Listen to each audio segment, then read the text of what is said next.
juga acara ini yang memang sedemikian rupa di konsep dari Senat, nanti kedepannya muncul juga diskusi-diskusi lanjut terkait kebijakan pendidikan, evaluasi pembelajaran, karena memang ini masih awal dan juga perlunya evaluasi yang besar juga yang dilakukan oleh teman-teman selanjutnya untuk agar kedepannya pembelajaran yang ada, terutama ketika memang keadaannya masih kita daring atau kita masih online, itu perlu kita evaluasi bersama apa yang nantinya kedepannya harus dibenahi antara pihak pengajar atau dosen dan kita ya yang diajar atau sebagai mahasiswa nantinya. Nah, ini tuh sedikit kata-kata yang bisa disampaikan, kurang sekaligus membuka acara ya. Ini dengan mengucap Bismillahirrahmanirrahim, acara kajian Senat Mahasiswa Keluarga Mahasiswa Universitas Muhammadiyah Semarang dengan tema kebijakan pendidikan evaluasi pembelajaran daring dan integrasi ke visi besar Unimus pada pagi hari ini saya nyatakan dibuka. Bismillahirrahmanirrahim. Mungkin itu yang bisa saya sampaikan, kurang lebihnya mohon maaf. Wassalamualaikum warahmatullahi wabarakatuh. Waalaikumsalam warahmatullahi wabarakatuh. Terima kasih kepada Mas Ainur Rafiqi. Acara yang selanjutnya adalah kajian. Dengan ini saya persilahkan moderator Mbak Safira Nadia selaku Ketua Komisi 4 Senat Mahasiswa Keluarga Mahasiswa Universitas Muhammadiyah Semarang. Baik, terima kasih teman-teman. Terima kasih moderator atas waktunya. Ini kita sambil nunggu Pak Rektor dulu ya teman-teman, biar nggak kelamaan nanti menuju kajiannya. Teman-teman standby aja sambil nunggu Pak Rektor ya. Nanti kalau Pak Rektornya sudah masuk, Pak Wakil Rektornya sudah masuk, nanti saya buka kajiannya. Terima kasih.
cek suara saya terdengar ya teman-teman. Bismillahirrahmanirrahim. Assalamualaikum warahmatullahi wabarakatuh. Waalaikumsalam warahmatullahi wabarakatuh. Selamat datang Pak Budi. Baik teman-teman, ini karena Pak Budi sudah datang, kita mulai saja ya. Terima kasih Pak Budi atas sudah meluangkan waktunya, juga teman-teman di sini yang hadir. Pada kesempatan pagi ini, SEMA KM mengadakan kajian terkait kebijakan pendidikan, evaluasi pembelajaran daring, juga integrasi visi besar Unimus. Nah, kami dari SEMA KM sebelumnya mengkurasi keluhan-keluhan dari mahasiswa melalui internal SEMA KM sendiri sebagai perwakilan mahasiswa di sini Pak, tentang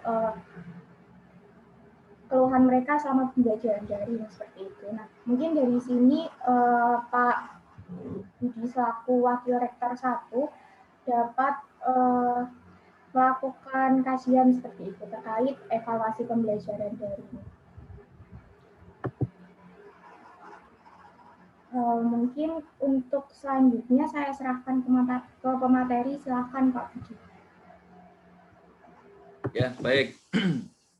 Selamat pagi, Assalamualaikum warahmatullahi wabarakatuh. Assalamualaikum warahmatullahi wabarakatuh.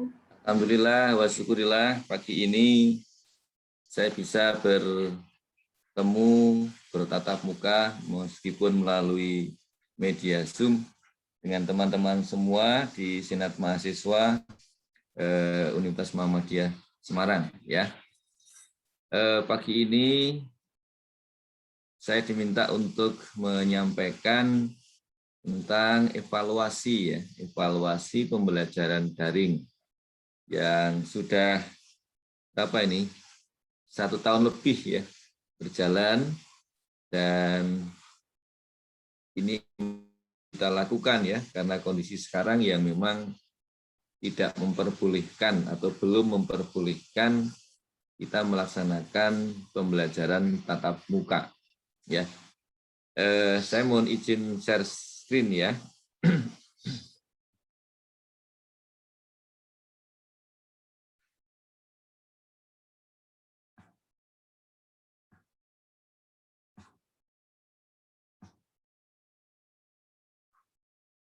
Baik, terlihat ya.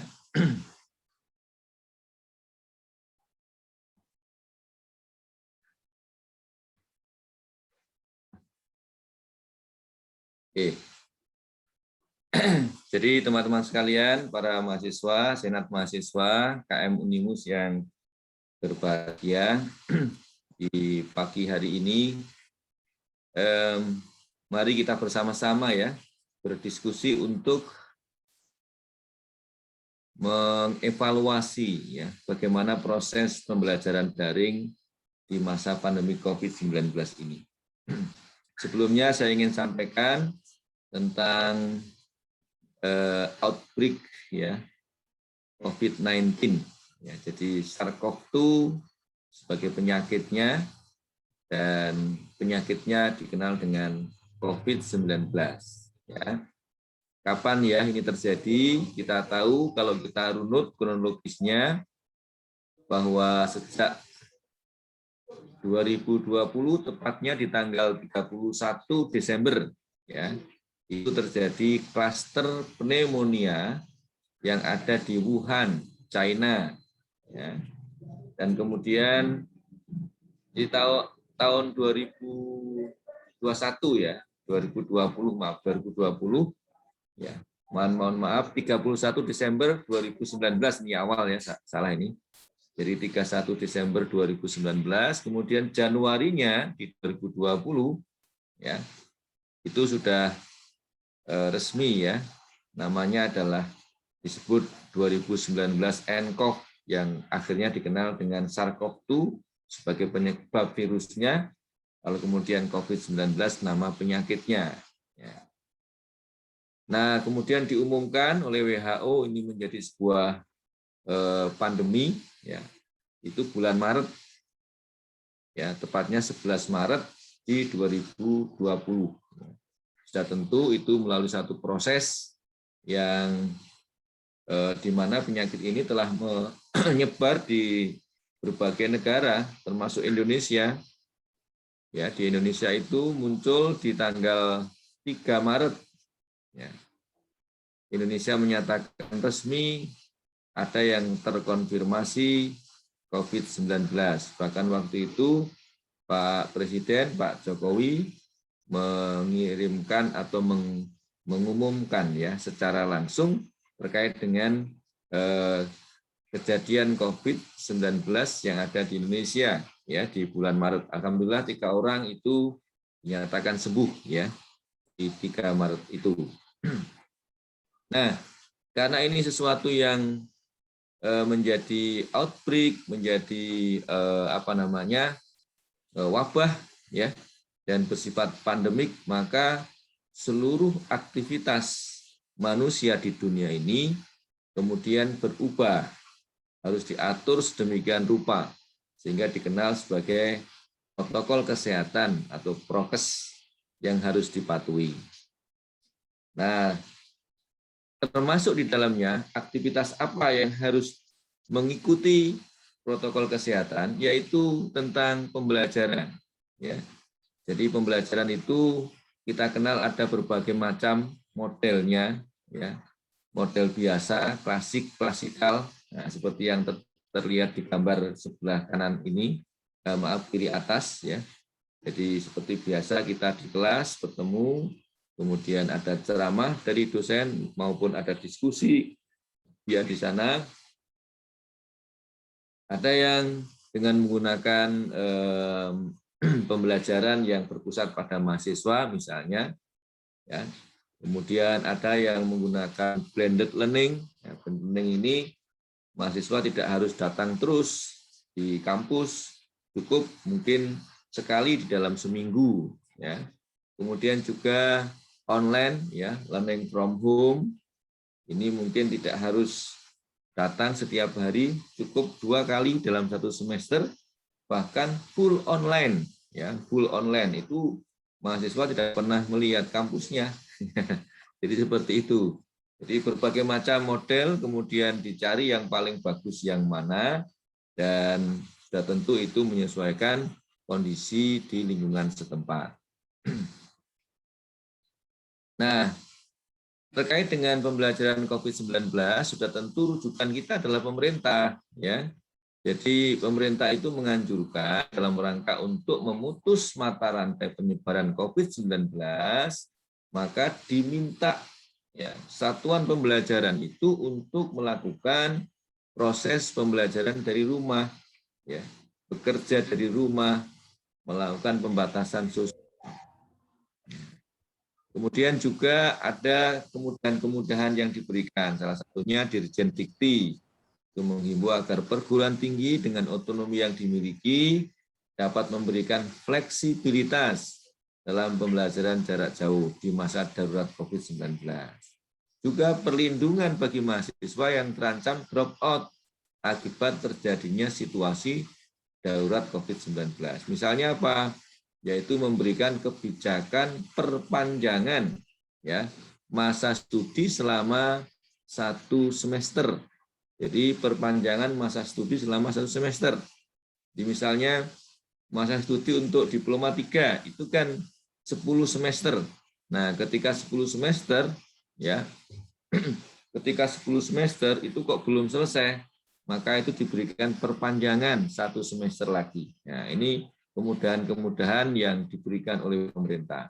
Ya, kalau tidak masa Covid kan 10 semester andai kata sudah dilalui dan belum lulus, maka yang bersangkutan ya harus di drop out gitu. Tapi ini ada kelebihan-kelebihan atau ada kemudahan-kemudahan ya pertolongan ya pemaafan gitu ya yang diberikan oleh pemerintah. Nah, bagaimana dengan Unimus ya? Jadi Unimus telah melakukan beberapa kali regulasi ya, regulasi berkaitan dengan perkuliahan ini ya. Jadi kalau saya mencatat ini ada edaran rektor ya 6 kali hingga ditambah 1 surat panduan. Ya, itu. Jadi edaran pertama itu tanggal 14 Maret 2020.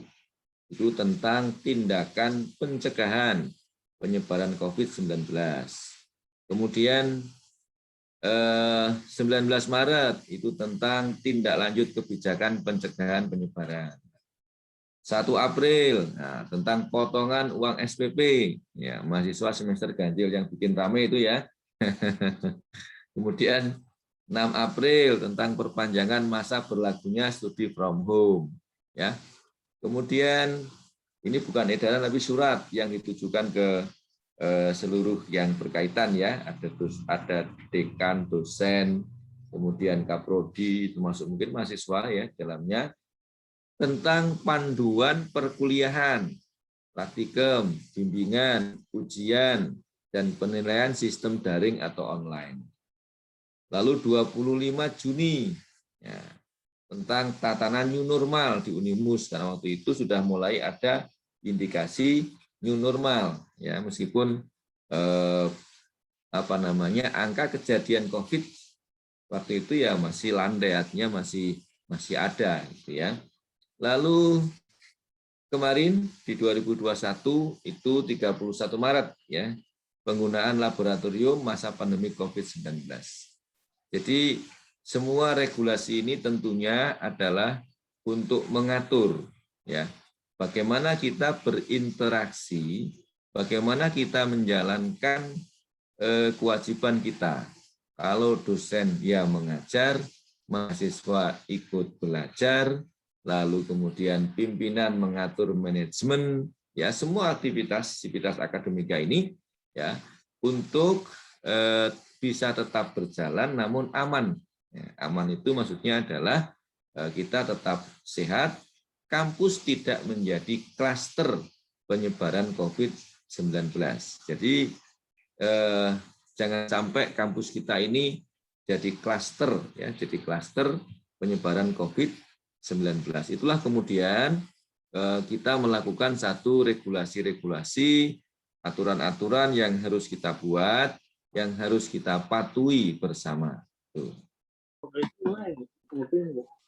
Oke, nah teman-teman sekalian, para mahasiswa yang saya banggakan, Unimus sebelumnya sudah menyiapkan Learning Management System ya atau LMS. Waktu itu sebenarnya sudah dihimbau sebelum COVID-19 ada bahwa pembelajaran kita itu tidak hanya model klasikal ya, model apa istilahnya ya tradisional ya klasikal saja, tetapi dosen itu bisa menggunakan Learning Management System. Sehingga Unimus sudah membuat sistemnya ya, ya untuk pembelajaran ini yang dikenal dengan e-learning ya, e-learning. Di setiap fakultas itu ada. Ya, misalnya kalau di Fikes itu ya e-learning Fikes gitu. Kalau di FBPA e-learning FBPA, kalau di teknik e-learning teknik dan seterusnya. Ya. Di sanalah ya dosen itu sebenarnya bisa berinteraksi dengan mahasiswa, menyampaikan materinya, mahasiswa membaca materi itu, memberikan tugas, mahasiswa mengerjakan tugas itu di e-learning, dan seterusnya. Bahkan bisa dialog interaktif sebenarnya. Nah, waktu sebelum COVID-19, LMS ini tidak digunakan secara maksimal. Hanya segelintir, ya sebagian kecil dosen yang paham LMS, ya yang menggunakannya. Nah, itu. Nah, kemudian di era pandemi COVID-19, akhirnya mau tidak mau, ya semua akhirnya menggunakan Learning Management System. Meskipun akhirnya banyak juga yang tetap beralih menggunakan pembelajaran interaktif ya, bagaimana media yang kita gunakan saat ini, misalnya pakai Zoom, pakai Google Meet, ya, dan seterusnya lah, pakai Teams dan seterusnya, ya, platform yang lain bisa digunakan. Tetapi yang utama sebenarnya adalah menggunakan LMS ini. Nah, semua itu telah kita jalani ya selama 1 tahun lebih ya, karena pandemik itu kan bulan Maret di Indonesia, lalu kemudian hingga sekarang Maret di 2021 ya, sudah melampaui sekarang bulan April ya. Dan sudah tentu kita harus bisa mengevaluasinya ya. Jadi apakah dengan model yang dikembangkan, e-learning yang kita miliki, kemudian platform-platform interaktif yang sudah familiar di kita seperti Zoom seperti hari ini, kemudian mungkin pakai Google Meet, pakai Team ya dan sebagainya. Itu apakah efektif ya di dalam menyampaikan pesan?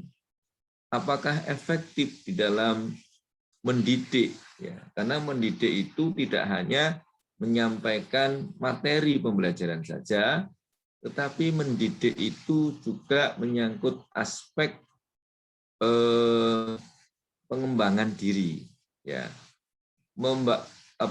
Termasuk membangun integrity ya, membangun critical thinking, kolaborasi dan seterusnya.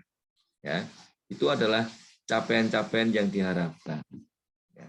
Nah, maka boleh dikatakan ya bahwa selama 1 tahun ini kalau kita melihat perkembangannya, LMS yang kita miliki itu belum secara optimal ya digunakan oleh para dosen dan juga mahasiswa di dalam melaksanakan proses pembelajaran.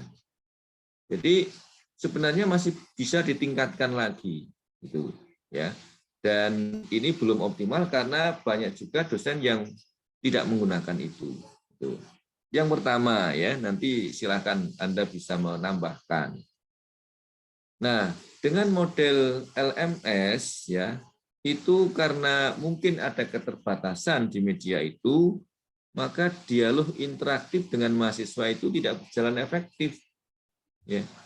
Jadi adanya keterbatasan sehingga kita nggak bisa ketemu secara langsung, apalagi hanya mengirimkan materi, Anda membaca, kemudian memberikan tugas, Anda mengerjakan dan mengirimkan kembali, maka dialog interaktif itu tidak bisa terjadi.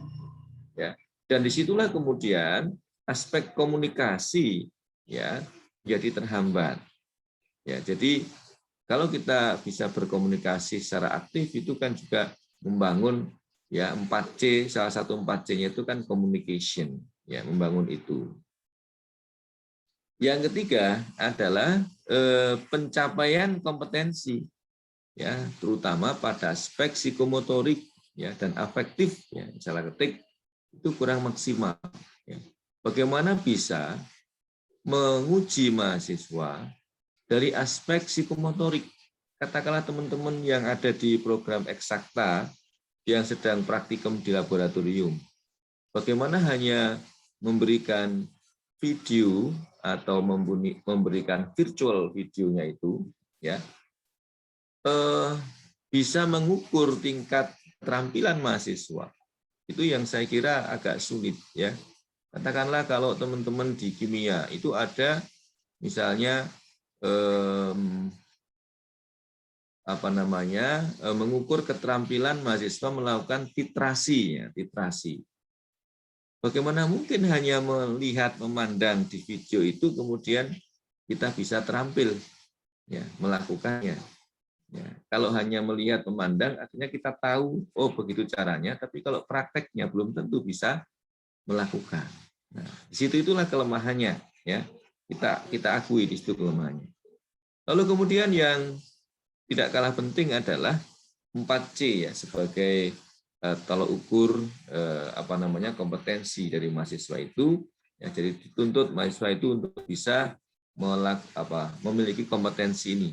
Jadi critical thinking, collaboration, communication, creativity itu terhambat, ya, terhambat, dan itu disebabkan karena tadi dialog interaktif yang kita tidak bisa laksanakan dengan mahasiswa secara efektif. Ya, itu kira-kira terkait dengan evaluasi yang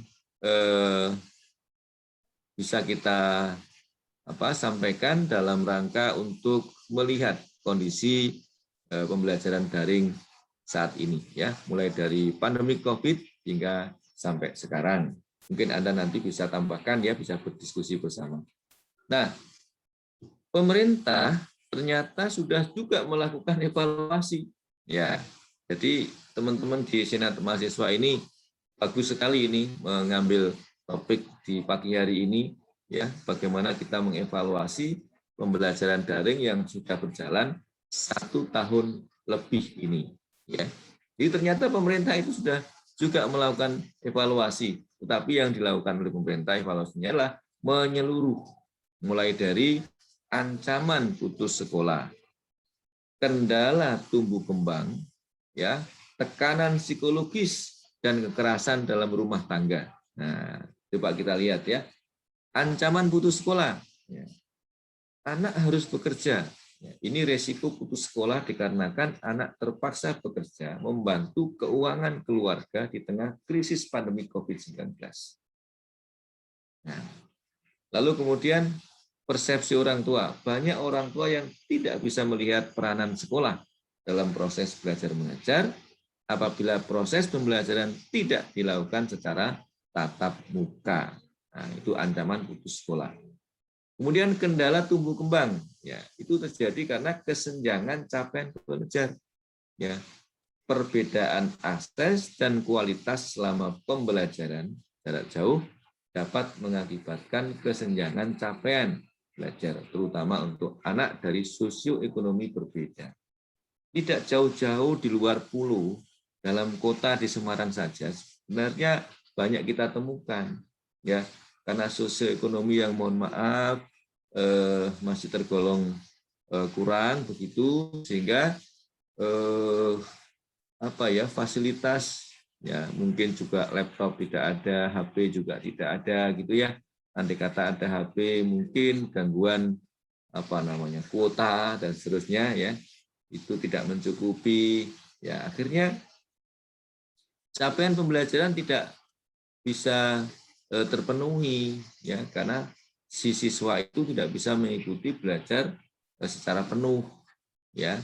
Ini ada ini, jadi orang tua yang bahkan nggak usah mengikuti saja, itu juga ada, ya, karena adanya sosioekonomi ini, ya. Kemudian ketidakoptimalan pertumbuhan. Nah, ini kalau kita lihat pada PAUD, ya, sehingga tumbuh kembang itu di usia yang emas sebenarnya dia itu, tapi karena tidak bisa berinteraksi di usia-usia itu, maka ini juga akan mengakibatkan gangguan di pertumbuhan, ya. Jadi juga ada risiko learning loss, jadi pembelajaran yang hilang gitu, ya. Aspek kognitif maupun perkembangan karakternya juga akan terganggu. Juga tekanan psikologisnya, ya, stres, anak stres.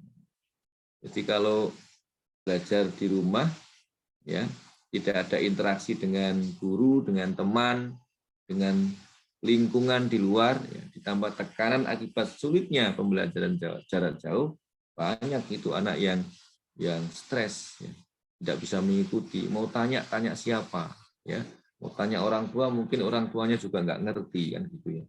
Jadi akhirnya mereka jadi stres, ya. Itu, ya. Nah, lalu kemudian saat ini, ya, data ini November 2020. Itu kalau kita lihat ada berapa persen pembelajaran tatap muka dan berapa persen pembelajaran dari rumah berdasarkan zona, ya. Nah, kalau kita lihat di sini di zona hijau itu memang disarankan, ya, untuk melaksanakan pembelajaran tatap muka meskipun tetap harus mengikuti protokol kesehatan, ya. Jadi ada 75%, ya, pembelajaran tatap muka. Nah, zona kuning itu 20%, ya, orange 12, Zona merah hanya 8%, malah sebenarnya tidak boleh. Ya. Merah itu tidak boleh. Nah, Semarang ini apa ini? Semarang ya, masih kuning ya. Jadi belum diperbolehkan sebenarnya untuk pembelajaran tatap muka. Nah, lalu di sekitaran bulan Juni, ya, Juni ke atas ya, sudah mulai pemerintah itu melihat era new normal.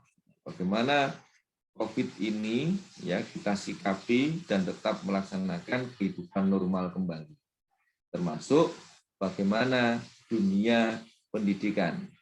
Nah, maka ada edaran dari pemerintah ya Kemendikbud RI 15 Juni 2020 menyampaikan begini. Tahun akademik pendidikan tinggi 2020-2021 ya tetap dimulai bulan Agustus 2020. Jadi kalau kita kan September ya, September 2020 ya. Lalu maksudnya apa ini? Tidak boleh mundur. Jadi tetap semester itu tetap jalan, tidak boleh mundur semesternya ya. Lalu kemudian pembelajaran di perguruan tinggi pada semua zona ya wajib dilaksanakan secara daring, semua zona. Nah ini ya, untuk mata kuliah teori. Demikian juga mata kuliah praktek sedapat mungkin tetap dilakukan dengan daring. Sedapat mungkin, ini catatan ya. Dalam hal mata kuliah tidak dapat dilaksanakan secara daring, mata kuliah diletakkan di bagian akhir semester. Ya, itu sudah kita lakukan sesuai dengan edaran yang sudah kita buat tadi. Ya, edaran dari Unimu sudah ada di situ. Jadi kalau misalnya semester gasal ya 2020-2021 ya, itu teori-teorinya dulu aja diberikan, nanti prakteknya diakhirkan. Nah, seperti itu ya. Lalu kemudian pemimpin perguruan tinggi pada semua zona hanya dapat mengizinkan aktivitas mahasiswa di kampus jika memenuhi protokol kesehatan dan kebijakan yang akan dikeluarkan Direktur Jenderal terkait untuk kegiatan yang tidak dapat digantikan dengan pembelajaran daring.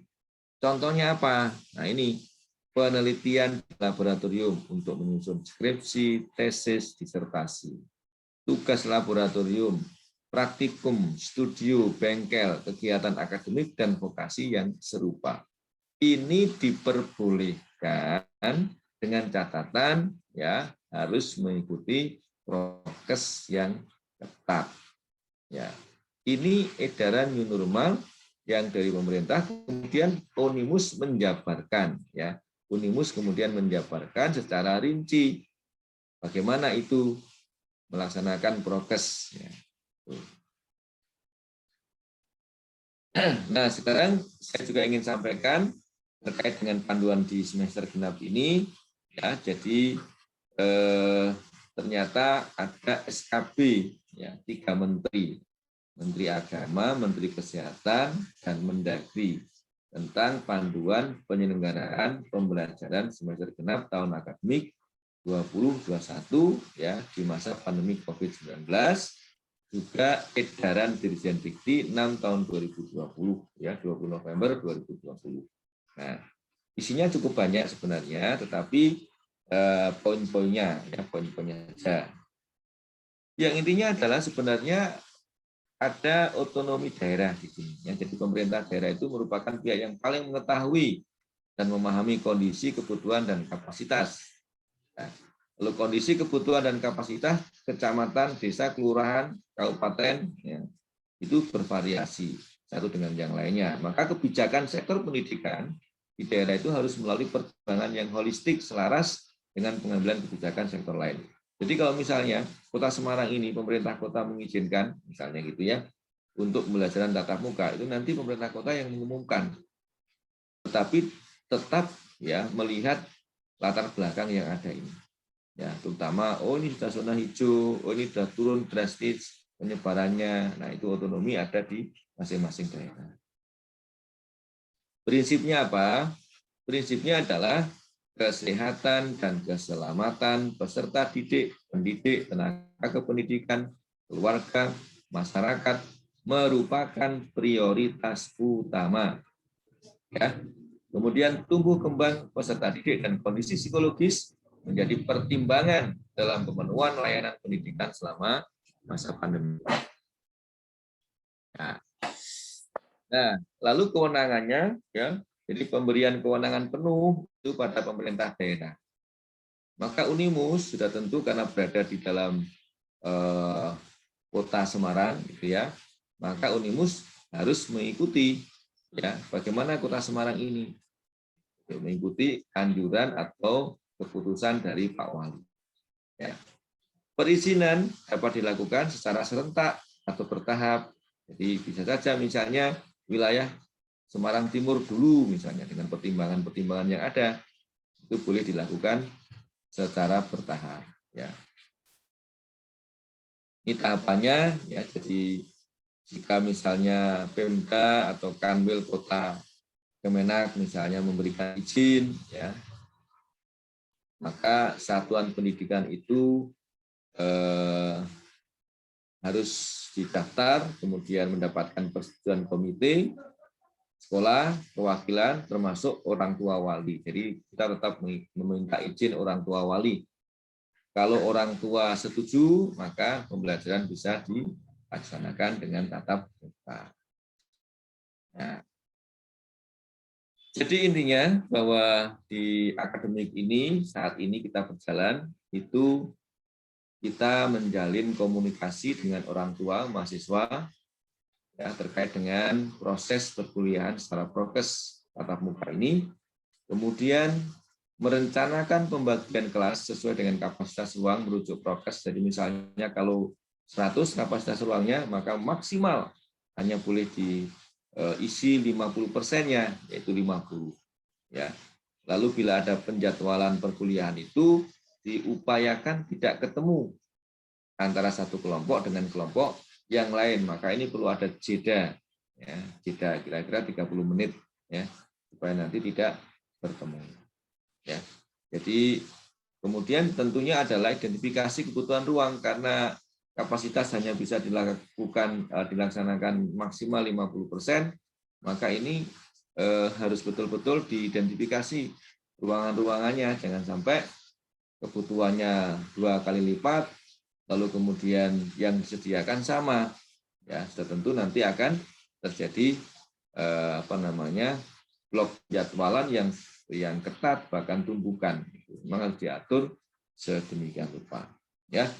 Dan ini mulai dari persiapan, dari edaran itu, lalu kemudian sampai pelaksanaan sudah diatur semua, sehingga pemantauan sudah diatur di dalam edaran dari Dirjen Dikti ini. Ya. Nah, ini yang sedang kita laksanakan dengan catatan-catatan tadi. Mudah-mudahan proses pembelajaran ini tidak pure semua daring karena kondisi kelemahan-kelemahan yang terjadi oleh karena daring itu. Ini yang saya kira saya sampaikan di kesempatan pagi hari ini, dan waktunya saya kembalikan kepada moderator. Saya silakan.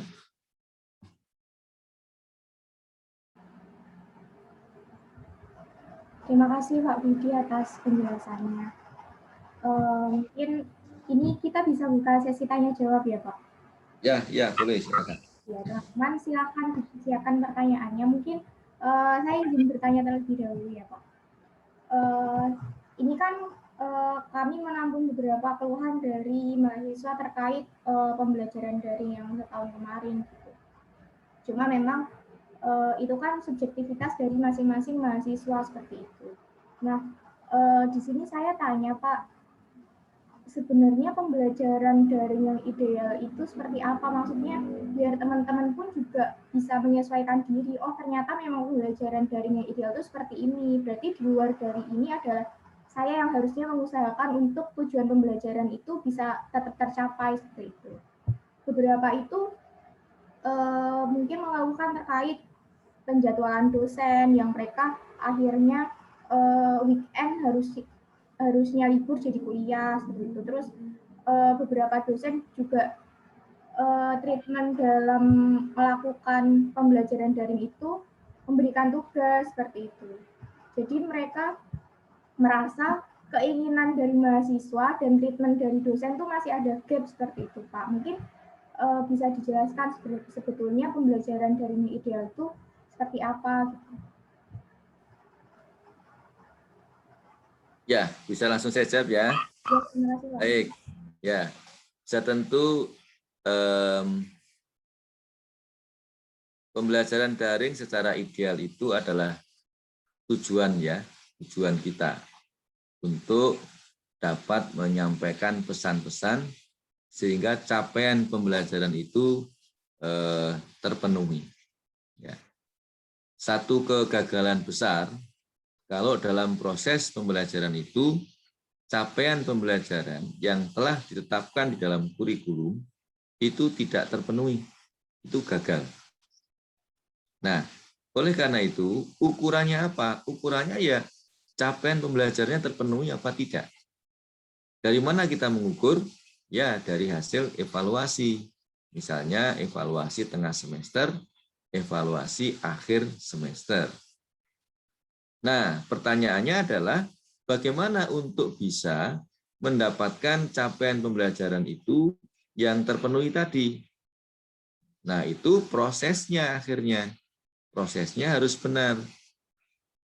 Sebelum pandemi COVID ini, prosesnya adalah kita belajar bertatap muka. Karena sekarang tidak memungkinkan, maka kita menggunakan media, menggunakan online. Tadi banyak pilihannya, ada blended learning, ada online, ada full online. Ya, blended learning itu cukup sekali seminggu datang. Bisa juga 2 kali dalam 1 semester datang, bahkan sama sekali tidak datang ke kampus maksudnya. Ya. Nah, kalau kita full teori, sebenarnya bisa kita menggunakan full online. Nah, full online itu media yang kita siapkan adalah LMS tadi. Ya, e-learning tadi. Nah, apa yang bisa kita lakukan di e-learning? Sebenarnya menunya sudah cukup lengkap ya. Ada kuis di sana, ada penyampaian materi ya di sana. Ada pemberian soal-soal juga ada di sana, tugas juga ada di sana. Sebenarnya itu sudah banyak menu yang bisa kita manfaatkan. Hanya ya keterbatasan yang dimiliki oleh setiap dosen ya itu berbeda-beda sehingga tidak bisa menggunakan secara penuh. Nah, inilah yang kemudian tujuan yang ideal itu belum bisa tercapai. Prosesnya terganggu di sini, ya.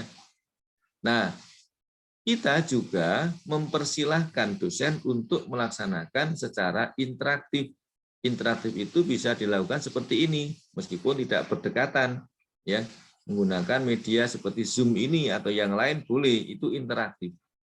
Ya, jadi idealnya, ya kalau ditanya idealnya, gunakan e-learning secara maksimal. Menu-menu yang ada di sana itu ya sudah sangat lengkap, bisa digunakan. Lalu jangan hanya e-learning saja, mungkin tatap muka pertama itu pakai media Zoom ini. Ya kalau itu pakai Zoom ya, boleh yang lain. Itu interaktif, kita jelaskan ketemu seperti ini. Nanti tengah-tengah pakai interaktif lagi, dan terakhir interaktif lagi. Jadi mungkin cukup 3 kali lah kita menggunakan media Zoom itu, lalu kemudian yang lainnya pakai e-learning. Ya, yang lainnya pakai e-learning. Ditambah lagi mungkin konsultasi-konsultasi pakai WA Group, nah itu boleh-boleh saja. Ya, jadi seperti itu kalau dikatakan ideal ya seperti itu hasilnya ya harapannya capaian pembelajaran akan terpenuhi. Itu Mbak Safira. Terima kasih Pak Budi. Teman-teman di sini yang hadir silahkan ya mumpung ada Pak Budi bisa tanya atau menyampaikan sesuatu terkait pembelajaran daring kemarin gitu. Ini teman-teman mau menyampaikan gitu Pak, kami memerlukan monitoring untuk kinerja dosen misalnya atau apapun teman-teman mau disampaikan mumpung ada Pak Budi seperti itu.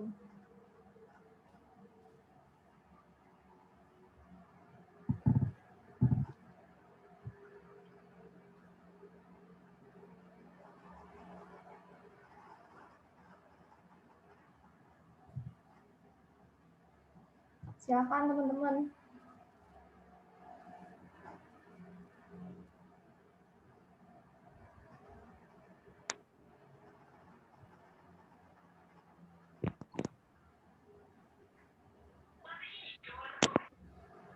Izin bertanya, Ya, silakan, Mas. izin bertanya Pak. Sebelumnya perkenalkan saya Ain Rafiq dari SMA KM. Izin bertanya Pak, tadi kan Bapak menyampaikan terkait evaluasi tengah semester dan akhir semester. Nah, itu konsep evaluasinya kalau boleh tahu itu seperti apa ya Pak? Apa dari pihak WR3 nanti ke bawah, mulai dari jajaran fakultas dan lain sebagainya, ke pihak pengajar ada evaluasi terkait pembelajaran yang ada atau bagaimana Pak? Soalnya memang sudah ada, biasanya kalau kita mau menginput transkrip nilai atau biasanya IPK itu ada kuesioner-kuesioner. Nah, itu sebenarnya kan untuk menilai kinerja-kinerja dari dosen-dosen tersebut. Tapi yang saya rasakan juga belum ada perkembangan masif dari hal-hal tersebut. Itu sih Pak yang ingin saya tanyakan. Ya, bisa langsung saya jawab, Mbak Safira. Silakan Pak Budi. Ya, jadi Mas Ainur ya. Kalau tidak saya salah tangkap ya pertanyaannya. Jadi evaluasi ini kan ada dua ya. Kalau evaluasi menyangkut ketercapaian pembelajaran, itu adalah evaluasi yang dilakukan oleh dosen terhadap mahasiswanya. Ya, bisa tentu secara terstruktur adalah melalui tengah semester dan akhir semester yang dikenal dengan UAS dan UTS dan UAS. Nah, kalau tadi juga mungkin yang ditanyakan adalah evaluasi berkaitan dengan efektivitas pembelajaran daring, kita setiap semester 2 kali melaksanakan evaluasi menyeluruh, ya. Jadi lewat bidang 1, bidang akademik, karena ini berkaitan dengan pembelajaran, kita melakukan pertemuan dengan seluruh yang terkait, ya. Jadi saya selalu mengundang para dekan, mengundang para kaprodi, ya, dan sekprodi, mengundang bidang akademik, mengundang biro administrasi akademik untuk duduk bersama, lalu kemudian menanyakan hal-hal yang berkaitan dengan proses pembelajaran daring yang berjalan saat itu. Kenapa kita harus melakukan tengah dan akhir? Karena kita tidak ingin kalau ada yang tidak berjalan, ketidakefektifan itu dibiarkan lama-lama. Sehingga pada saat itu ketika kita temui ada sesuatu yang tidak efektif, sesuatu yang tidak berjalan dari program yang kita susun, segera dicarikan solusinya untuk bisa terlaksana. Jadi itu evaluasi tentang pembelajaran daring. Jadi kita mengundang pihak-pihak terkait. Nah, kalau kemudian yang ketiga mungkin yang disampaikan Mas Ainul juga itu tadi, evaluasi dari mahasiswa. Nah, dari mahasiswa itu melalui Siamus tentunya ya. Jadi di Siamus itu kan ada permintaan untuk menyampaikan evaluasi juga ya. Jadi ketika mau mengisi KRS atau ya mendownload nilai gitu ya, nilai KHS, transkrip ya, itu kan ada permintaan untuk mengisi kuesioner. Nah, salah satunya juga melakukan media, dilihat dari media itu yang kita pelajari, yang kita kita perhatikan. Itu Mas Ainur.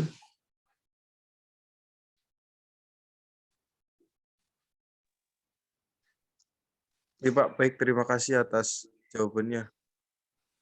Ya.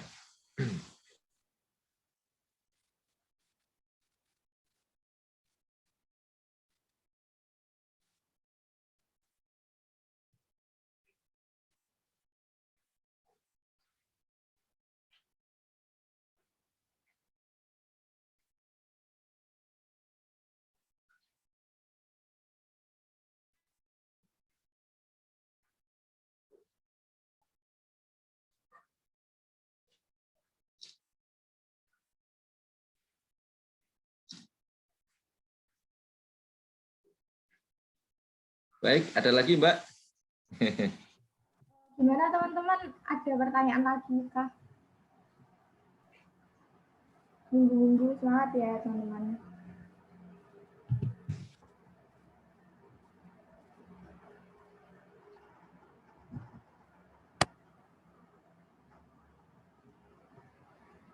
Atau cukup? Baik ya, kalau mungkin tidak ada pertanyaan, Mbak Safira, mungkin nanti bisa dilanjut untuk sesi berikutnya. Sebelum saya akhiri, saya ingin menyampaikan ke teman-teman semua, ke seluruh Senat Mahasiswa yang hari ini bersama-sama ya dengan kita. Pertama, ya kita tetap mengutamakan aspek kesehatan ya, aspek kesehatan dalam rangka untuk ya kita bisa melewati masa pandemi ini. Yang kedua, sudah tentu kita harus tetap bisa melaksanakan tugas-tugas kita. Ya, jadi kalau mahasiswa kuliah ya tetap bisa mengikuti kuliah dengan media yang sudah kita sediakan dengan segala kekurangan-kekurangan yang ada. Ya. Dan menjaga supaya kampus kita tidak menjadi klaster ya, COVID-19. Tetap sehat, tetap semangat untuk semuanya. Dengan segala keterbatasan yang ada ini, kita bisa tetap berprestasi. Ya, untuk mahasiswa, tolong untuk bagaimana prestasi mahasiswa itu bisa dikembangkan. Karena terus terang saat ini Unimu sedang berjibaku mengusulkan atau mengajukan akreditasi menuju universitas yang unggul. Nah, ini keterbatasan yang kita miliki bukan menjadi alasan, tapi menjadi sebuah tantangan ya untuk menyelesaikan atau menutupi keterbatasan yang ada itu, ya melompat menjadi sebuah keunggulan. Nah, itu tidak terlepas dari prestasi mahasiswa. Karena dalam penilaian akreditasi itu, prestasi mahasiswa itu ada poin-poin yang cukup besar. Baik prestasi di bidang akademik maupun non-akademik, termasuk seni, olahraga, dan sebagainya itu cukup tinggi ya penilaiannya. Maka tolong ini di mahasiswa juga diperhatikan hal seperti ini. Saya kira itu dari saya, Mbak Safira dan teman-teman sekalian. Kalau sudah tidak ada yang bisa kita diskusikan, saya mohon izin untuk pindah ke room yang lain. Kebetulan ada kegiatan lain juga. Terima kasih semuanya. Terima kasih banyak Kak Budi. Saya bisa izin live ya. Iya Pak, silakan. Iya Pak, terima kasih banyak. Terima kasih banyak Pak. Teman-teman di Zoom, pemateri kedua ini dari Pak WR3 ya, bidang kemahasiswaan, menyampaikan terkait integrasi visi besar Unimus. Nah, harapannya nanti dari pihak pimpinan itu bisa menyampaikan kira-kira mahasiswa itu nantinya harus seperti apa. Teman-teman di sini standby kan ya, walaupun ini waktu yang strategis buat buku. Ya Kak, standby. Kalau ketum saya masih saya percaya ya, yang lain. Absennya silahkan diisi ya teman-teman.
teman-teman, ini pemateri kedua Pak Sam dari WR3 Bidang Kemahasiswaan Unimus sudah hadir. Mungkin acara selanjutnya bisa kami serahkan ke Pak Sam untuk waktunya. Silakan Pak Sam. Assalamualaikum warahmatullahi wabarakatuh. Waalaikumsalam warahmatullahi wabarakatuh. Bismillahirrahmanirrahim. Alhamdulillahirabbil alamin. Innal hamdalillah nahmaduhu wa nasta'inuh wa na'udzu billahi min syururi anfusina wa min sayyiati a'malina may yahdihillahu fala mudhillalah wa man yudlil fala hadiyalah. Amma ba'du. Qala Allah ta'ala fil kitabil harim inna fi khalqis samawati waqtilafil laili wa nahari la ayatil lil albab. Nah, saudara sekalian ya, Senat KM Unimus yang saya cintai sama banggakan, marilah pada pagi siang hari ini kita bersama selalu memanjatkan puji syukur kehadirat Allah SWT yang telah banyak memberikan nikmat kepada kita, khususnya kehidupan sehat, sehingga pada hari ini kita bisa sharing ya tentang program ya, yang program bidang 3 Universitas Muhammadiyah Semarang. Ini sesuai dengan permintaan kalian ya. Nanti tentunya ada tentang apa MPKP tadi Pak WR1 saya kira sudah banyak menjelaskan. Ya, itu yang intinya adalah tiap mahasiswa khususnya non kesehatan itu menempuh 60 SKS di luar homepage-nya. Itu tadi Pak Budi sudah jelas sekali. Saya khusus bahas bidang 3 ini. Saya mohon share screen ya.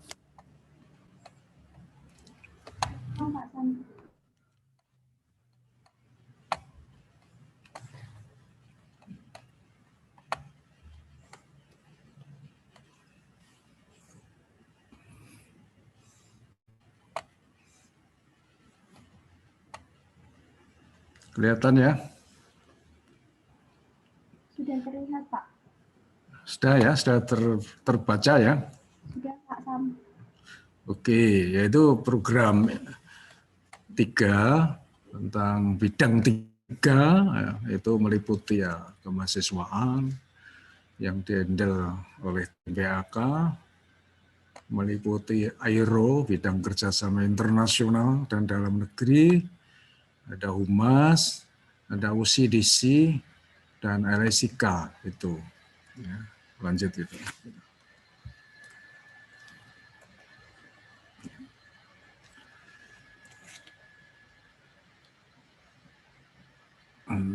Saudara sekalian, ini visi ya, visi Unimus itu menjadikan mahasiswa unggul ya,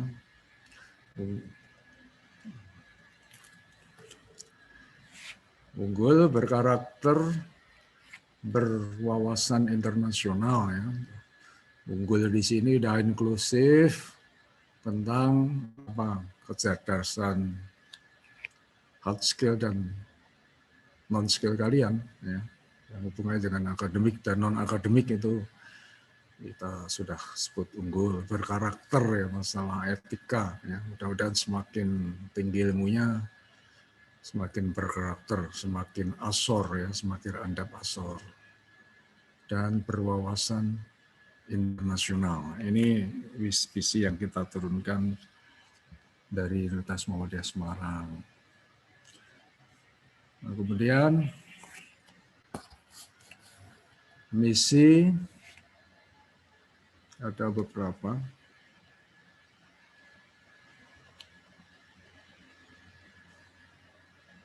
Misi pertama mengelola kegiatan untuk memenuhi kebutuhan mahasiswa dan alumni. Jadi sekarang ada program itu, program mahasiswa dan alumni dari Kemendikbud 754. Jadi nanti baik mahasiswa dan alumni itu ada data-data di Belmawa sana, baik data-data ya nilai dan talentanya ada di kementerian kalian, nanti ada di Belmawang, ada di Ristek Dikti. Oleh karena di sini kita tuliskan tujuan atau misi pertama adalah memenuhi kebutuhan mahasiswa dan alumni. Nah, mudah-mudahan selalu ada komunikasi antara mahasiswa dan alumni, karena memang alumni kalau sudah ya sukses biasanya memang selalu kita hubungi untuk ingat pada alma mater dan adik-adik kelas untuk bisa tarik-menarik apabila memang ada kesempatan-kesempatan formasi-formasi kerja yang dibutuhkan sesuai dengan yang ada di institusi. Kemudian memberikan pelatihan hard dan soft skill. Ini sudah banyak diberikan oleh tim UCDC. Ya. Unimus Career itu sudah banyak bekerja sama MOU dengan HRD nasional dan insya Allah dikembangkan sampai juga internasional dan memberikan juga latihan-latihan yang disebut batch 1, batch 2 sampai sekarang sudah batch berapa itu. Ya. Itu sudah dilakukan. Yang ketiga, melakukan pelacakan alumni dan user survey untuk meningkatkan kualitas profil lulusan ya, karena pelacakan alumni ini penting sekali ya. Minimal kita harus bisa menyediakan atau melacak 80% dari lulusan. Karena ini untuk pelaporan ya. Ini baru kita lacak terus ini kita karena menuju A, jadi institusi kita mau diakreditasi ulang, kita maju setahun untuk mengajukan supaya insya Allah ini menuju A, maka pelacakan alumni ini masih digarap terus juga. Ya, mudah-mudahan 80% ini tercapai untuk menuju A. Membangun kemitraan ya, dengan dunia industri dan dunia usaha termasuk pemerintahan perguruan tinggi ini. Jadi ada kemitraan dengan DUDI, dunia usaha industri. Ini HRD-nya sudah kumpul, sudah MOU dengan Unimus. Ya, kalau kita bisa membangun dengan baik, insya Allah nanti dunia usaha industri termasuk MOU dengan pemerintahan, ya, kabupaten, kota, dan provinsi ini, supaya kalau ada formasi-formasi yang dibutuhkan atau ada kerjaan-kerjaan, proyek-proyek yang dibangun di dunia usaha industri dan pemerintahan itu bisa kerjasama dengan Unimus. Tentunya dari pihak mitra mesti melihat profil kita, ya, prodi apa saja, termasuk profil para dosennya, sertifikasi, kemampuan di bidang ilmunya juga akan dilihat, nanti baru akan ditentukan untuk bekerja sama. Kalau bekerja sama, insya Allah mahasiswa juga akan mengikut ya sebagai anggota apa dulu, sampai pada ada formasi kebutuhan itu juga akan diberikan, diinformasikan ke Unimus. Memberikan layanan bimbingan dan konseling karier kepada mahasiswa, ini juga sudah dilaksanakan oleh unit UCDC. Ya.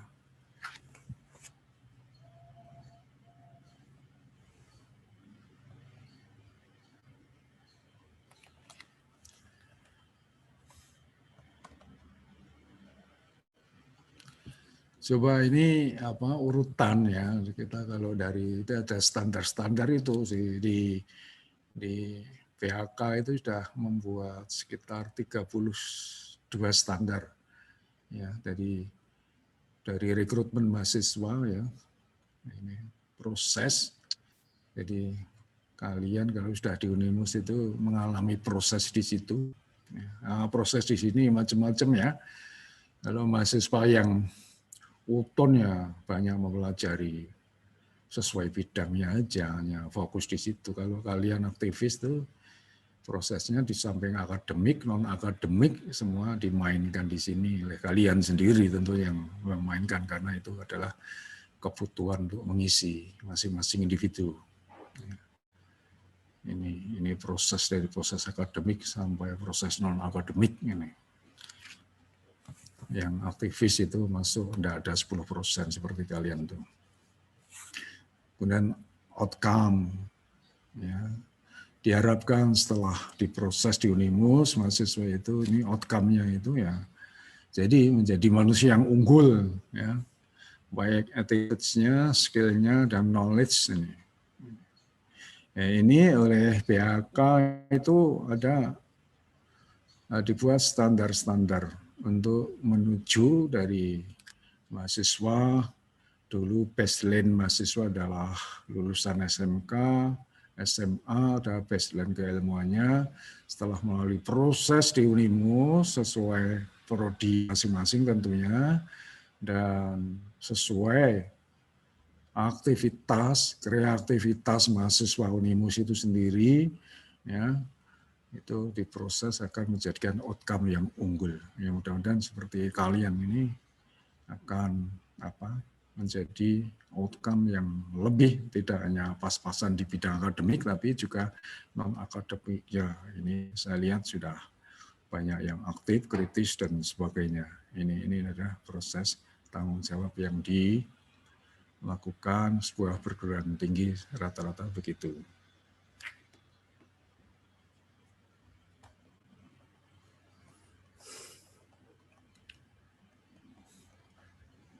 Program kerja, ya, program kerja yang kita ini tentunya sudah kita buat, dan ini sudah divalidasi, sudah dirapatkan, dimusyawarahkan waktu itu di Bandungan itu, ya, yaitu ya kita sampaikan ada program tur Ormawa, ya, ini sudah bagus di Universitas Muhammadiyah Semarang, sudah bagus terstruktur, setiap tahun sudah aktif, ya. Ada kegiatan-kegiatan penyegaran, kegiatan akademik, ya. Ini kegiatan akademik ini yang diunggulkan, memang ini yang kita tawarkan yang diunggulkan dan akan membantu pemeringkatan universitas ini di tingkat nasional dan internasional tentunya, ya. Sampai sekarang kita dari 4.600 lebih perguruan tinggi negeri dan swasta itu posisi Unimus ini ada di 67, ya, ada di 37, kemudian ya Juni kemarin itu ada di nomor 11 malah. Kalau di tingkat 174 PTM se-Indonesia itu kita malah nomor 5. Ini adalah berkat perjuangan mahasiswa dan stakeholder yang di Unimus itu.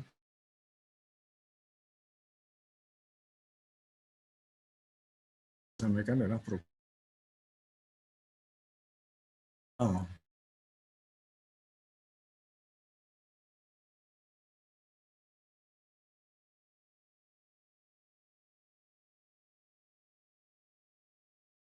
Internal itu memang tim pembina PKM itu masing-masing prodi ada, perlu membuat, ya, kemudian masukkan ke internal dan divalidasi, diteliti lagi, kalau sudah sesuai dengan panduan, sesuai template, ya, masuk grupnya.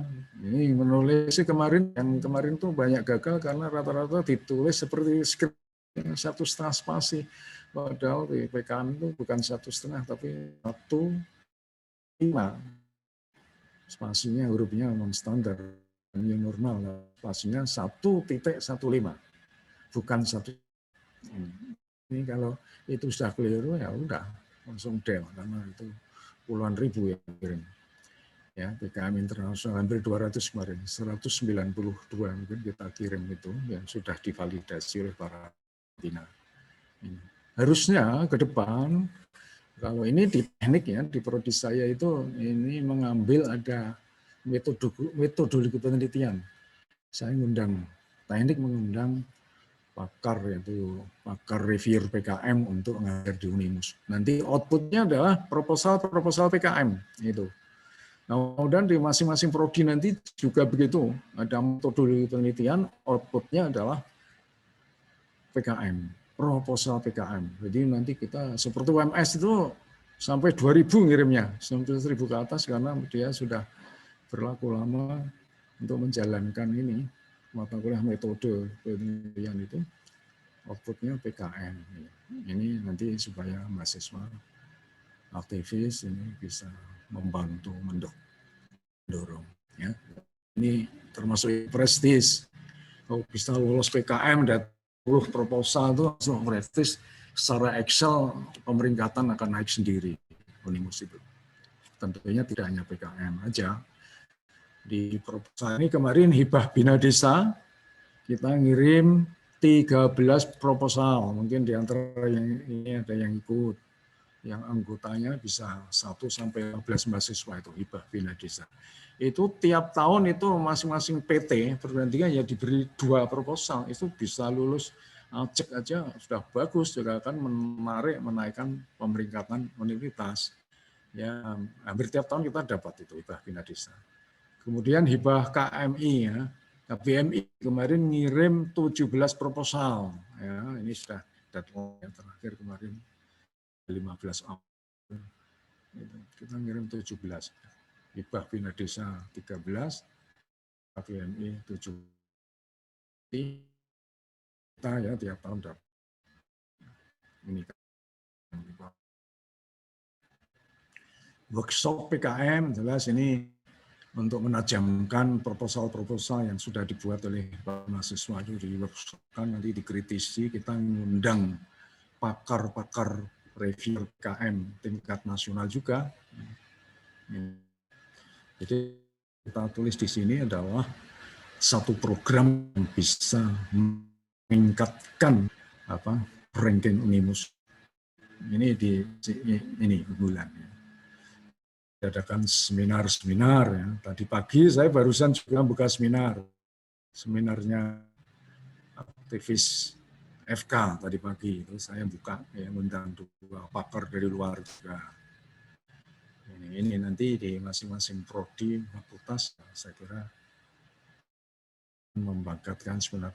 Tentunya inisiatornya kalau bisa ya dari para aktivis ini ya semua, baik scale non scale ini.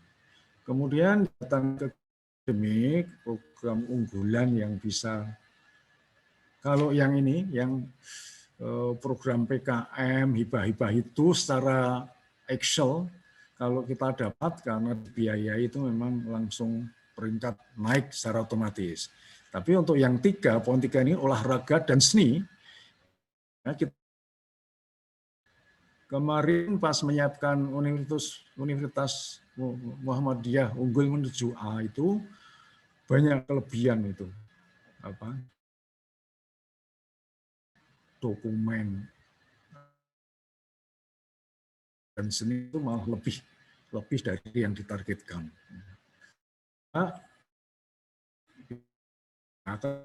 Sampai lembur-lembur karena harus ngupload sendiri. Ya, setiap orang yang dapat juara, dapat piagam, di-scan, di-upload, dengan ada berita acara komplit ya. Tanpa dilengkapi berita acara kadang-kadang tidak terdokumen di Belmawa. Ya. Yang nomor 3 itu memang di samping kita ngoyak-ngoyak mahasiswa, tapi kita juga harus ngelembur-lembur upload untuk mengawal bahwa kegiatan kejuaraan yang didukung produknya adalah piagam dan sebagainya harus dikirim ke Belmawa. Ini baru bisa mendesak menambah peringkat kita.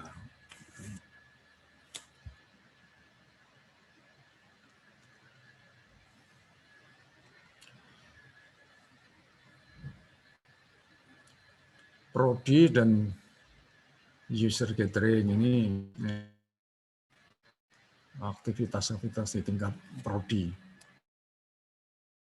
Ya, program kerja di prodi sudah kita karena struktur di Universitas Muhammadiyah dari rektorat, dekan, prodi. Struktur mahasiswanya ya sama, PMU, gubernur, dan HMJ. Strukturnya sama 3 loh. Jadi ada rektorat, ada gubernur, ada HMJ. Itu struktur yang resmi. Nah, maka ini di prodi ini kita diundang kalau rapat kerja itu prodi termasuk ujung tombak diundang untuk ya, selalu aktif sel activity masing-masing supaya bisa mengangkat prodi dan laku masing-masing.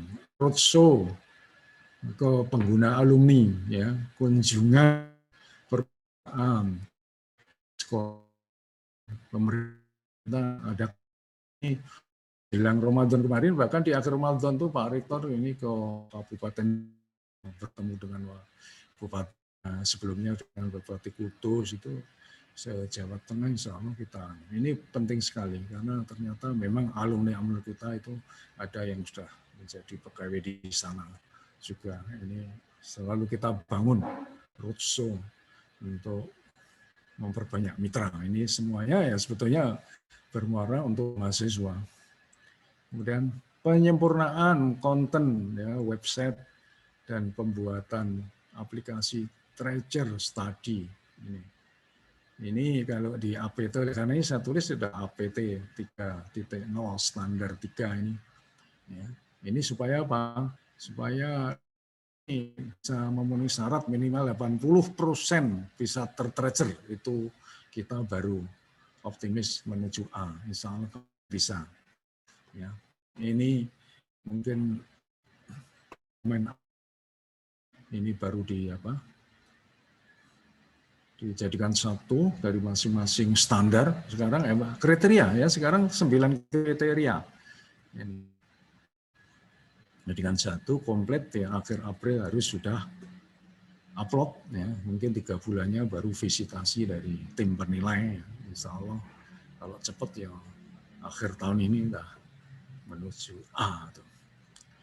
Update lowongan kerja ya, harian di Onimus ICD ada ini, jadi lowongan kerja itu di CDC ICD ada. Ini bagi yang aktif ya. Ini. Kemarin sore aja Sabtu itu ya kita ngadakan juga dari tim UCDC untuk mengundang untuk pelatihan soft skill atau pelatihan keuangan, pelatihan proses dan macam-macam.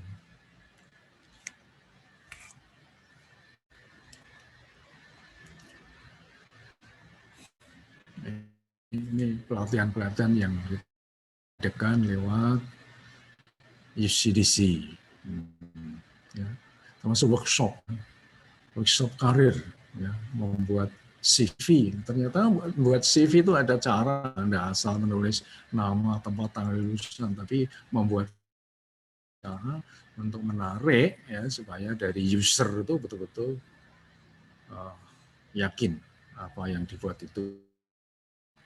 Ini ternyata itu memang harus ya tidak mesti seperti yang di belangko yang dijualan di luar tangisi, tidak, lebih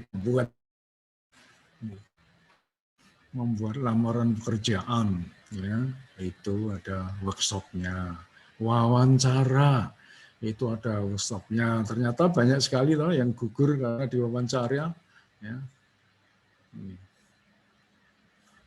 Placement training, penempatan training. Ini masuk di APT karena saya tuliskan kurung APT 3.0 standar 3. Waktu itu kita masih pakai 7 standar. Tapi standar 3 kalau di kriteria APT menuju A kita itu ya memang masuk 3 kalau kemahasiswaan itu di kriteria 3. Ini kita ingatkan ya, masuk supaya apa yang kita buat itu nilainya melampaui ya A, unggul itu. Job fair, ini job fair itu seringnya ini masuk standar 9, kriteria 9 sekarang standar itu. Dulu teknik itu sering buat job fair, CDC buat, mungkin fakultas yang lain buat job fair. Ekonomi itu harusnya job fair-nya bisa frekuensinya bisa lebih bagus itu kan. Ya, itu masuk itu job fair itu untuk penilaian. Program magang mahasiswa ya, bersertifikat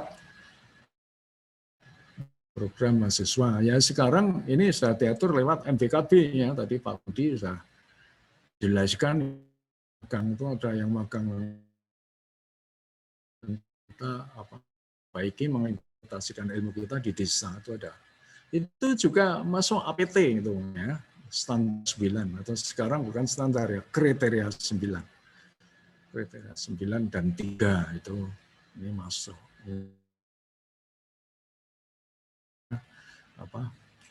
Target kita bisa akreditasinya kita mendapatkan A. Ya, industri catering juga ada nilainya. Maka apa yang kita program di sini harus dilakukan supaya nilainya tidak kosong di dalam akreditasi nanti akan terpenuhi.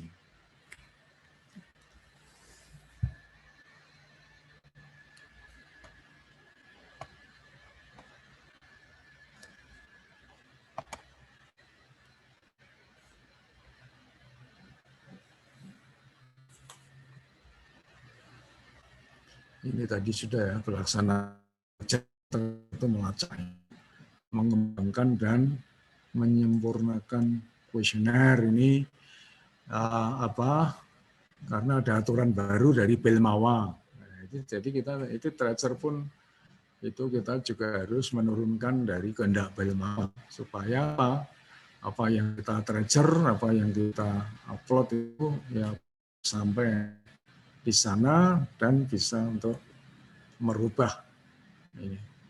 Oh, yang tertracer 10% gitu. Harus menganut alat yang ada di Belmawa ya.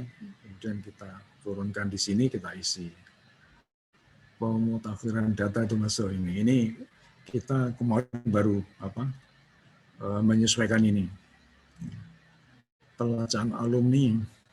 Nah, ini yang di tracer, yang tercari memang alumni 19 ya, alumni tahun 20 3 tahun yang lulusan yang dulu itu sudah di mana saja itu. Jadi ada upayakan atau diprediksi sudah sama bekerja kalau yang alumni 19. Dispensasi hasil tes dengan dan Kaprodi. TS itu ya, TS itu adalah semester ya. TS 1, TS 2 tahun lulus 18, 19, 20.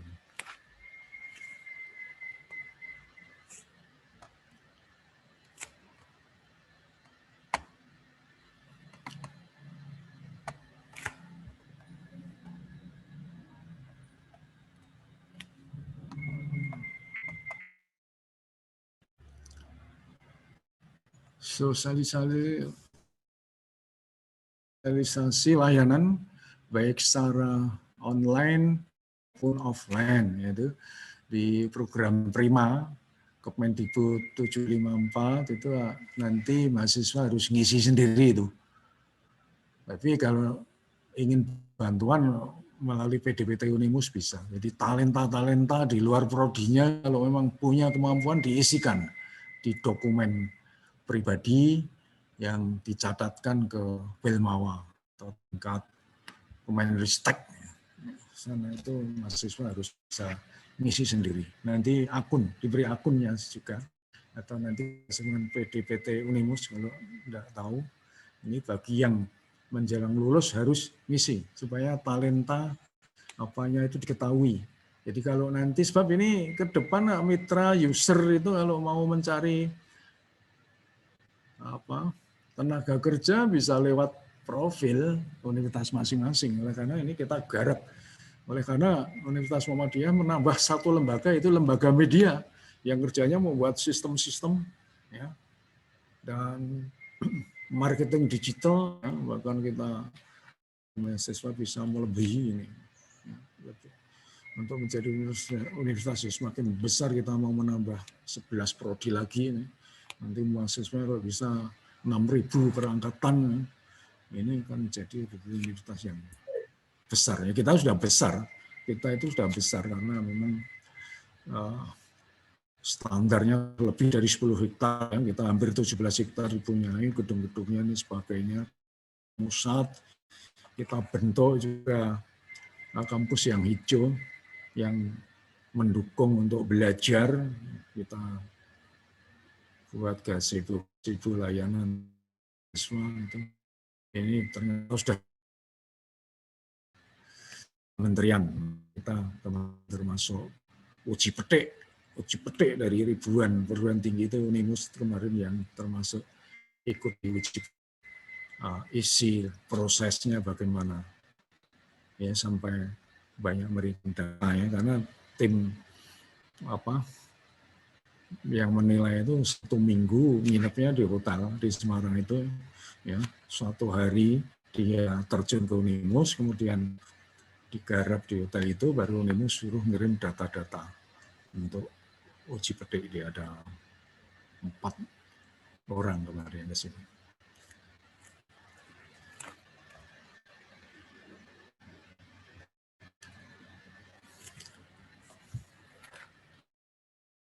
Ini pelatihan soft skill siap kerja ya. Ini di Unimus ya lewat UCDC ya. Tapi di teknik itu ada, dia punya lembaga sendiri, tidak ya, ada yang lewat UCDC, tapi ada yang lewat dari mitra dari teknik ini. Pelatihan finansial ini ya banyak tentang keuangan, pelaporan keuangan sudah batch keberapa ini dilakukan.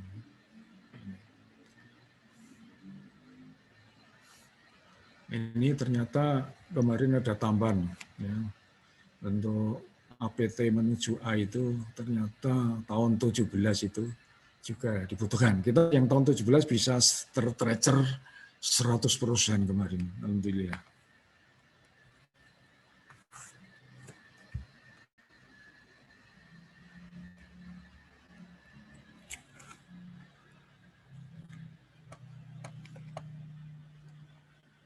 Itu mungkin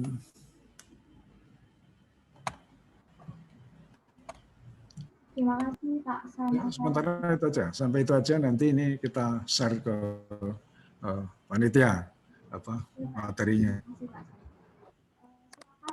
Sementara itu mungkin kita diskusi aja. Dari materi yang disampaikan Pak Sam tadi, jika ada pertanyaan silakan disampaikan saja.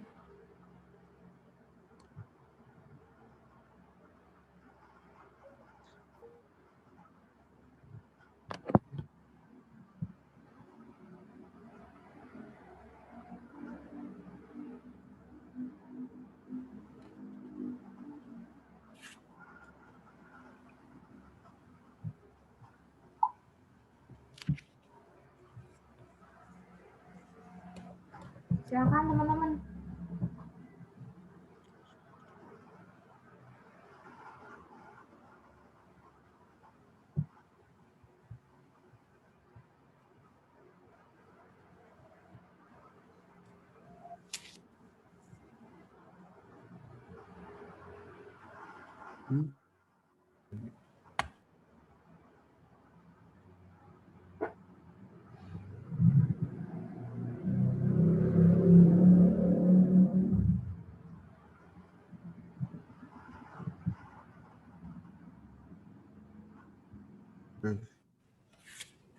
Ini di sini, ayo.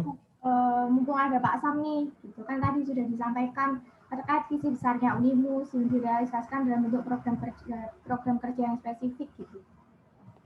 Nah dari teman-teman mahasiswa, kira-kira mau ada Pak Sam nih di sini sebagai WR bidang kemahasiswaan, ada nggak yang mau didiskusikan atau disampaikan?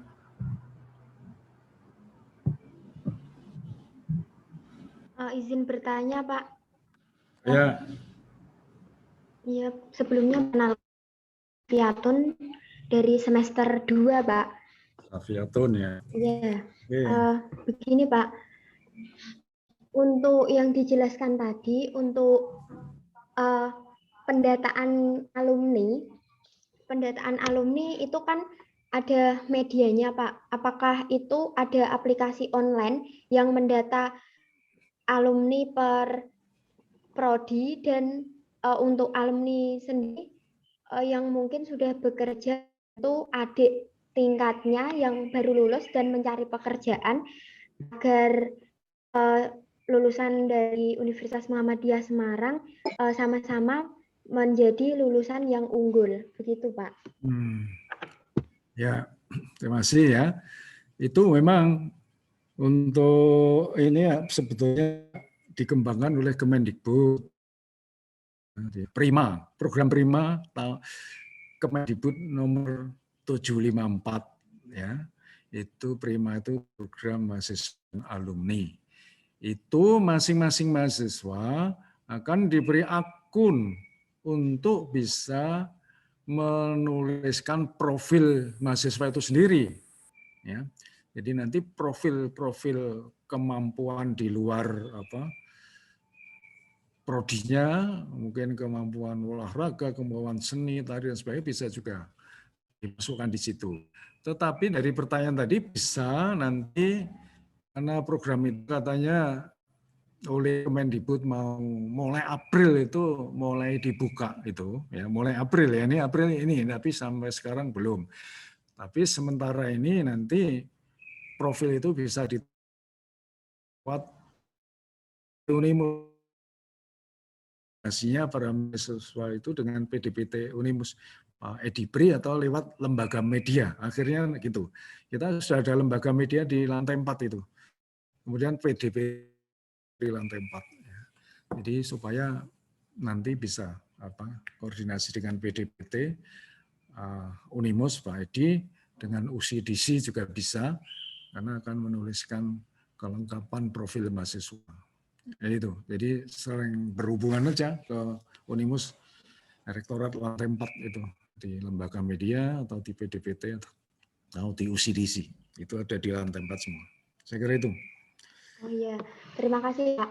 Lalu bagaimana tanggapan Bapak tentang sarjana yang banyak menganggur dan lulusan dari universitas swasta yang sulit mencari pekerjaan, Pak?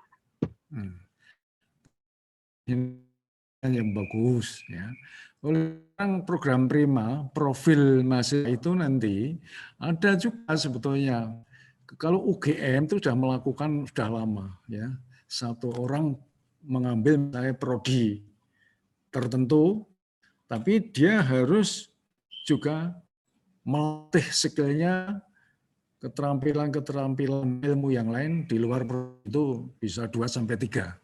Maka ya, muncul itu di samping dia mampu dalam prodinya, dia harus bisa IT, dia harus bisa pandai bahasa Inggris ini.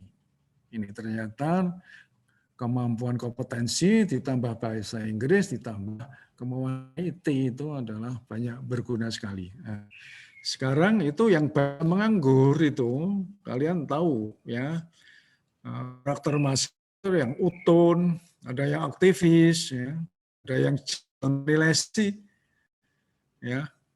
Nah, itu 3 karakter mahasiswa yang memang tubuh yang aktivis tapi gentlemanliness ini. Nah, biasanya yang banyak nganggur tuh ya di karakter yang gentlemanliness, di mana-mana bawa laptop dulu nyangking buku ya. Lulus itu mesti molor ya. Tapi dia menginginkan status mahasiswa. Jadi sebetulnya saya diteliti di gentlemanliness itu yang banyak. Untuk aktivis, untuk yang utun itu rata-rata langsung cepat kerja. Bisa antara 3-6 bulan dari lulus sih cepat kerja. Lebih ada jaringan. Ya, kita tuh banyak yang FKM itu banyak yang jadi volunteer sebetulnya. Ya. Termasuk ada yang mengembangkan dagang internetnya, ya itu ada. Tapi tadi tanggapan saya yang banyak nganggur itu itu yang ada di universitas swasta itu. Ini karena apa? Pada waktu dia di kampus ya itu dia banyak main aja. Tapi kalau Utun masih aktivis, dia memang selalu berfokus dengan ilmunya. Ya, kemudian dia mesti akan menambah ilmu-ilmu yang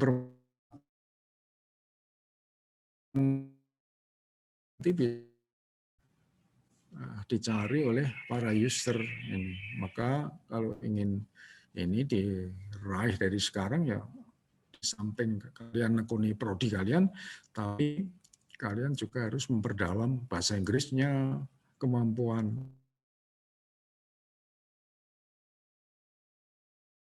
itu ada program-program yang spesifik ya, ada pengelasan, ada CAD/CAM ya. Ini yang bisa untuk termasuk analisis dampak lingkungan itu yang dikembangkan oleh Pak Dekan Teknik itu jadi bisa kemudian dari rekrutmen kerjaan itu tidak mesti harus diproduksi tapi skill mana yang dia miliki dulu ya, termasuk air dingin juga, air conditioning itu banyak sekali membantu mahasiswa untuk bekerja. Saya kira itu. Baik, terima kasih Pak. Ini saya satu pertanyaan lagi ya Pak. Ya. Ya, ini berhubung saya semester 2 kan belum pernah sama sekali ya Pak kuliah di Unimus secara online. Dari Unimus sendiri itu apakah sudah pernah melakukan sosialisasi kampus Merdeka Belajar Pak? Dan kalau sudah itu hal apa saja yang didapatkan atau keuntungan untuk mahasiswa? Seperti ini baru dengar ya Pak, misal lolos PKM ke PIMNAS itu nanti tidak dibebaskan tidak skripsi, apakah seperti itu Pak? Ya, masih. Jadi ini pas pertanyaannya. Ya. Apakah sudah sosialisasi Unimus sudah sosialisasi MBKB ya, Kampus Merdeka? Sudah. Ini dibuktikan apa? Kita dapat hibah. Sudah hibah MBKB itu nilainya 75, 100. Tidak. Ada program prestisius dari kampus ini lolos.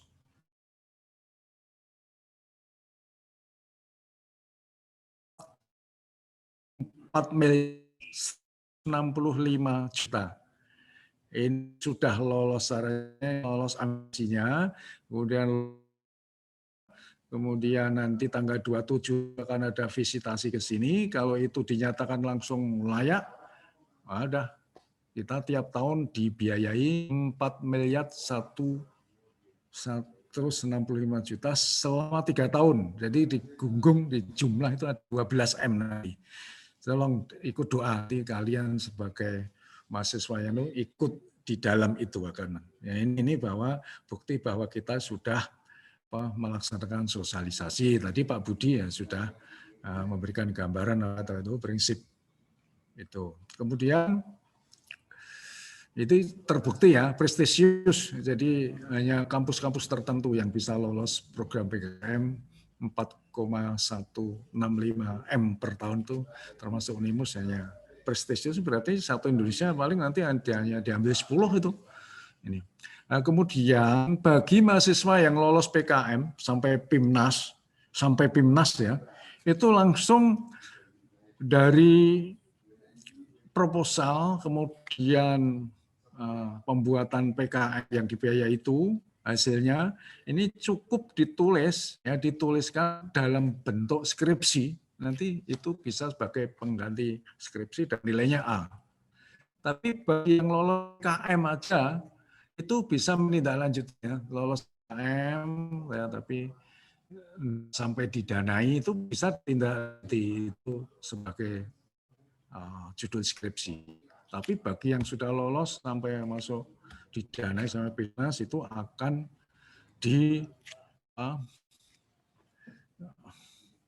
dikonversikan dengan skripsi. Jadi kalian tidak skripsi bisa, itu benar. Kemarin yang sudah lolos ikut hibah bina desa pun dia langsung nilainya A, ya, enggak usah KKN. Tapi kalau PKM sesuai kompetensinya itu enggak usah skripsi, so pengganti skripsi. Nanti rektorat akan buat SK-nya itu, ya, untuk jadi kita goalkan bagi yang memang anak-anak yang berprestasi seperti itu, memperlancar kelulusan dia. Saya itu.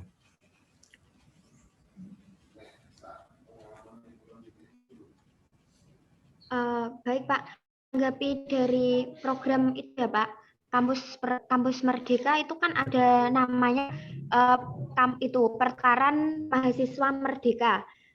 Apakah kan sebentar lagi dari info di Instagram, di Twitter itu kan sebentar lagi akan buka. Untuk Universitas Muhammadiyah Semarang itu udah pernah melakukan itu Pak, pertukaran mahasiswa tersebut. Sudah, dan ini sudah berjalan dari MIPA itu, pendidikan kimia itu dengan UNJ, Universitas Negeri Jakarta, itu kita ngirim 6 orang. Bahkan dia pas testimoninya itu, bahwa di UNJ itu ya mahasiswa Unimus diperlakukan seperti mahasiswa UNJ, dia belajar 6 bulan di sana. Ini nanti sampai 6 bulan terus dikirim lagi. Nanti ini dari program MIPA akan terus menyusul. Lebih-lebih nanti proposal PKM ini didanai, insya Allah semakin banyak ini. Cuma ini yang pas banget untuk sudah mengirimkan itu dari program MIPA, dari pendidikan kimia, matematika, insya Allah bahasa Inggris juga. Terus ini, jadi sudah dilakukan dan ada testimoninya.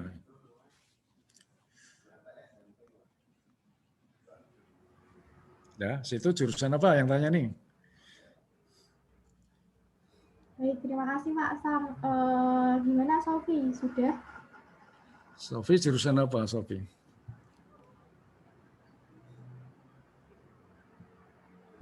Sofi cek. Sofi prodi apa ya?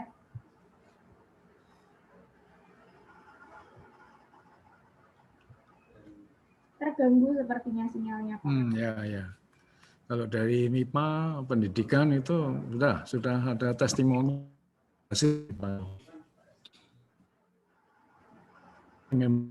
non yang belajar di luar prodinya itu ditunjuk, memang sementara ini masih yang non kesehatan, program dari pemerintah gitu.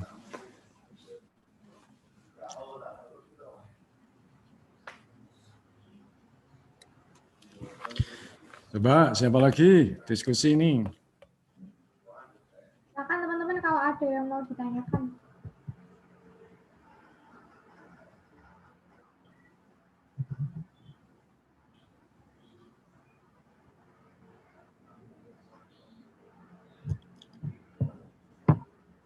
Sejauh ini belum ada pertanyaan yang masuk Pak Sam. Mungkin dari Pak Sam ada yang mau disampaikan kepada mahasiswa. Mungkin statement dari materi yang disampaikan Pak Sam tadi. Ya, jadi tadi materi-materi itu yang saya sampaikan adalah materi-materi program kerja unggulan Unimus. Ya, ini dan ditekankan untuk mahasiswa, tiap mahasiswa akan melakukan lebih-lebih ini khususnya mahasiswa semester 2 ya, yang mudah-mudahan nanti di Agustus September sudah mulai tatap muka ini karena pemerintah sudah membuka. Ini bisa memanfaatkan program kerja itu, ya. Bahkan PKM itu bisa di-set sebelumnya dengan diskusi, dengan mengamati situasi lingkungan masing-masing bisa untuk judul itu. Dan saya harapkan mahasiswa-mahasiswa yang masih panjang prosesnya di Unimus ini betul-betul menjadi mahasiswa yang aktif, ya. Kemudian juga belajar skill atau kemampuan yang lain, karena ada sertifikat pendamping ijazah itu. Sertifikat pendamping ijazah adalah kemampuan-kemampuan yang lain yang sudah diuji, dibuktikan dengan sertifikat, itu bisa nanti di-upload di profilnya masing-masing itu. Ya, jadi selama 3-4 tahun di sini kalau bisa, ya kalian juga tidak hanya fokus di prodinya, tapi bisa juga ya tadi meningkatkan bahasa Inggrisnya, IT-nya, Kemudian yang teknik tuh banyak disediakan formasi-formasi pelatihan ya, pelatihan AC ya, pelatihan pengelasan kite camp dan sebagainya. Mungkin yang lain pun gitu, di ekonomi pun banyak pelatihan-pelatihan perpajakan, marketing, manajemen dan sebagainya. Ini ya kan banyak. Saya kira itu. Jadi memanfaatkanlah selama di Unimus itu untuk fokus betul-betul menjadi mahasiswa yang haus ilmu. Jadi jangan banyak keluar ya main, tapi carilah ilmu. Pak Sam, ini ada satu lagi pertanyaan yang masuk dari Bagus. Ya, Izin bertanya lewat chat, Kak, untuk proposal PHP 2D di Unimus, apakah sudah ada yang lolos? Dan jika sudah ada, itu bagaimana supaya bisa dikonversi ke KKN? Ya, sudah. Jadi kita itu alhamdulillah tiap tahun tuh lolos. Ada yang dapat. Kemarin saya sudah menandatangani sertifikat konversi bagi yang lolos P2D. Itu sudah, sertifikatnya sudah saya tanda tangani, SK-nya sudah. Itu ada hampir 30 orang itu. Terus nilainya sama, A semua itu untuk pengganti KKN. Jadi KKN otomatis langsung A. Jadi sudah terbukti, bisa ditanyakan di Bu Rosita PAK bagi yang kemarin ikut angka lolos hibah. Ini proposal yang sekarang ini akan diumumkan besok ya, sekitar bulan Juni Juli ya. Setelah itu melakukan lagi berarti untuk konversi yang tahun besok. Saya kira itu. Itu bagus, semoga menjawab ya. Ikutan bikin proposal PHP 2D aja dulu, diusahakan lolos, nanti bisa dikonversi ke KKN. Terima kasih Pak Sam atas jawabannya. Oke, ya. Pak Sam sudah cukup. Oh, ya. Assalamualaikum warahmatullahi wabarakatuh. Dan lanjutkan. Terima kasih banyak Pak Sam atas materinya dan meluangkan waktu untuk hadir di kajian SEMAKN pada pagi hari ini. Insya Allah ini akan diupload di YouTube SEMAKN, jadi seluruh mahasiswa Unimus yang berhalangan bisa mengakses kajian pada pagi hari ini. Dari evaluasi dari Pak WR1 juga visi besar Unimus dari Pak WR3 seperti itu Pak. Terima kasih banyak Pak Sam.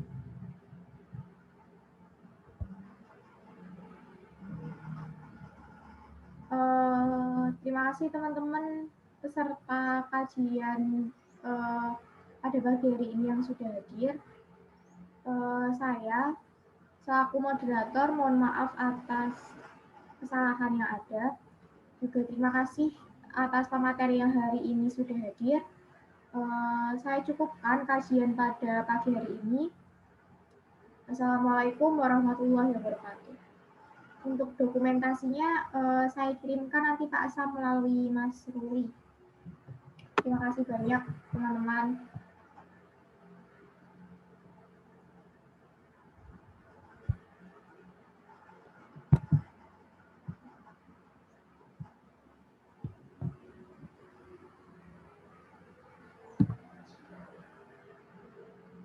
Assalamualaikum warahmatullahi wabarakatuh.